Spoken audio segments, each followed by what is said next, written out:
नाना साहिब, तात्या टोपे, नैनावती बिचारी, घोड़ों की टापों से कुचल कर अंग्रेजों ने मारी। भगत सिंह ने, गांधी जी, भगत सिंह ने असेंबली में कर दी थी बमबारी। उस मौके पर कहां गई थी चरखी साहब तुम्हारी। कि सीमा पे लड़ा नहीं जाता चरखों से सोलों के आगे, रामायण पढ़ी नहीं जाती दुश्मन के गोलों के आगे, धरती के घोर अंधेरे को केवल सूरज ही हर सकता है, एटम बम से रक्षा एटम बम ही कर सकता है। जय श्री राम मित्रों, राष्ट्र प्रथम, वंदे मातरम, हर हर महादेव। रोज की तरह फिर से आपकी सेवा में उपस्थित हुआ हूं। मित्रों, आज विशेष विषय पर चर्चा करना है। पहले की तो मैं ये क्लियर कर दूं, ना ही मैं किसी की बुराई करना चाहता हूं और ना ही किसी की बड़ाई। जो फैक्ट है मैं उस पर ही बात करूंगा, उस पर ही चर्चा करूंगा। दे दी हमें आजादी, बिना खड़ग बिना ढाल, साबरमती के संत तूने कर दिया कमाल। जब विचार करिए, क्या इसमें सच्चाई है? क्या बिना खड़ग बिना ढाल के हमने आजादी पाई है? क्या खुद से विचार करके देखिए। अगर बिना खड़ग बिना ढाल की आजादी मिली तो भगत सिंह, चंद्रशेखर आजाद, राजगुरु, सुखदेव, बाल गंगाधर तिलक, झांसी की रानी, तात्या टोपे, ये सब कौन थी? प्रश्न बनता है। अगर आजादी बिना खड़ग बिना ढाल की आई तो वीर सावरकर का काला पानी सर्कुलर चीज को क्या आप भूल जाएंगे? अगर आजादी बिना खड़ग बिना ढाल के आई तो तात्या टोपी, नाना साहब, नैनावती, इन लोगों को घोड़ों के टापों से कुचल कर मार दिया गया। क्या इसे भूल जाएंगे?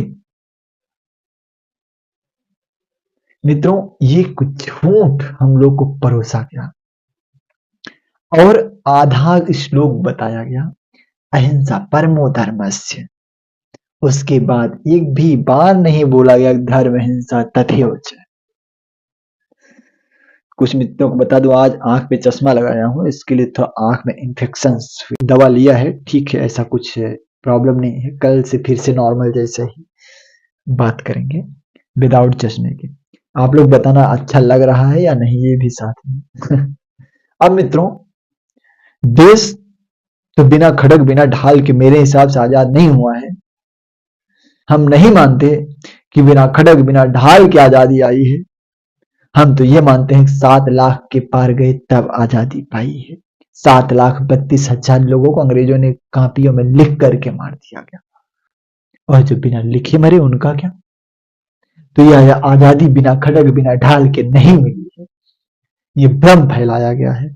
अब दूसरी बात, ये कथाकथित राष्ट्रपिता मोहनदास करमचंद गांधी जी कहते हैं कि हम टुकड़े टुकड़े में बट जाएंगे पर ये देश नहीं बटने देंगे, और खुद ये देश भी बांट देते हैं।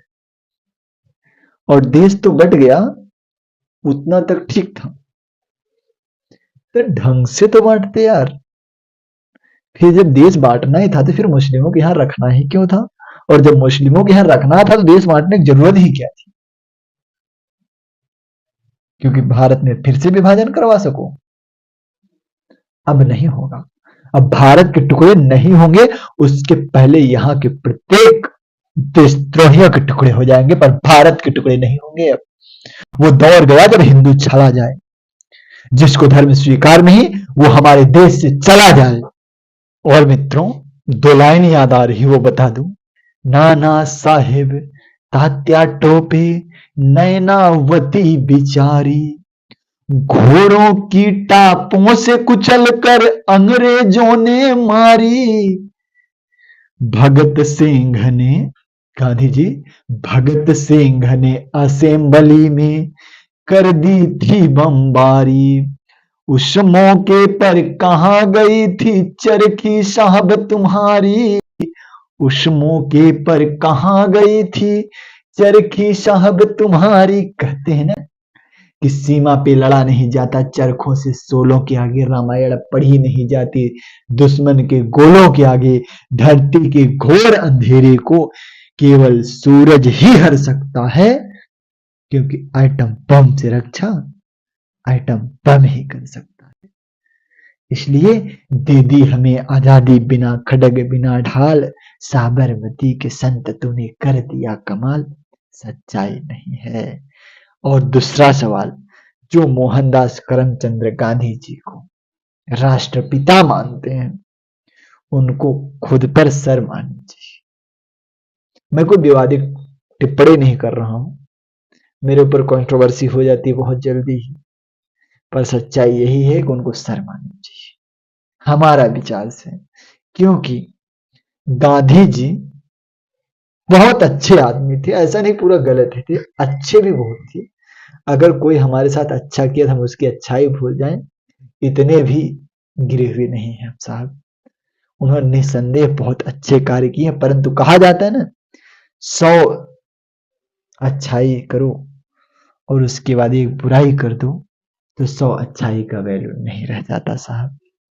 वही हाल गांधी जी के साथ भी।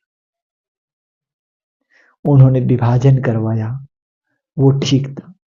जो लाखों करोड़ों हिंदू मारे काटे गए, उसका जिम्मेदार किसको कहूं? कौन लेगा इसकी जिम्मेदारी? वो उस समय सबसे श्रेष्ठ थे, सीनियर थे, गुरु थे सबका। और हमने बचपन से ही सीखा है, परिणाम अगर गलत आए तो गलती शुरू की होती है। शिष्य अगर नालायक निकले तो गलती गुरु की होती है। तो गलती तो गांधी को ही बुलाऊंगी, क्योंकि यही उस समय थे जो विभाजन रुकवा सकते थे। कहते हैं ना कि मंदिर में पढ़कर कुरान ये विश्व विजेता बने रहे, ये कर करके मुस्लिम जनमानस के नेता बने रहे। एक नवल गौरव यदि रचते ये गांधी, और मस्जिद में गीता पढ़ने की हिम्मत यदि करते गांधी, तो मैं इनका भक्त हो जाता, दास हो जाता। परंतु ये नहीं कर सके, क्योंकि उनको पता था धक्के मार के निकाल दिए जाते।